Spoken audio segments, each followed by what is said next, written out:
I have my dear friend Joe Neber, who has been our offshore boat sponsor on Sportsman's Adventures for 23 years, the president and owner of Contender Boats. Now, Joe, we do some special, really cool things on the C1 Contender 39. Why don't we get into, tell me a little bit about the 3 live wells that we have on the boat. Well, we use 3 live wells in the boat because we like to segregate our baits, Rick. Just like Quentin was talking about how we take care of our baits and baby our baits, but the 3 live wells we use, we like to make sure that our baits are individually set. Some baits play well together, some baits don't.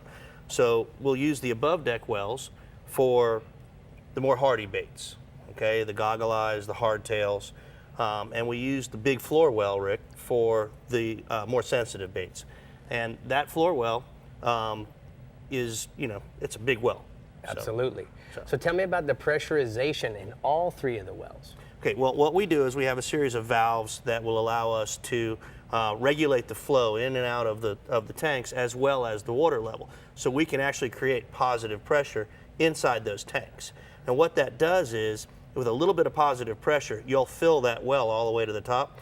It keeps water from sloshing around. It keeps the bait from banging into the sides if you're running in big seas hard offshore, and it gives that bait that much more of a chance to be really natural when you take it out again. Now, Joe, there's times where we have to transport a lot of baits. Like this past weekend, we took our baits from Miami all the way to Key West.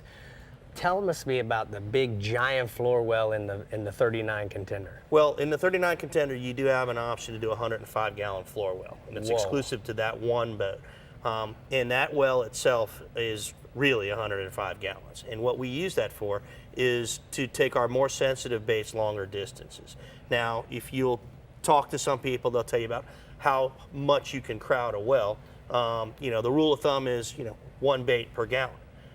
We like to, on the C1, if we can get away with it, we like to do it a little less than that, maybe 3/4 of a bait per gallon. Because we want our baits to have the most freedom that they can in there, not be banging into each other, not to be fighting each other for available oxygen supply, so that they come out looking the most lively and freshest that they can.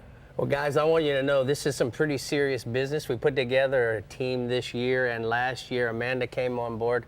And you know what, Joe, we have a lot to be proud of. We, won over $260-something thousand. And I gotta say, I wanna congratulate you for helping us, but more importantly, for you to continue the support for the C1 fishing team. Always for the C1.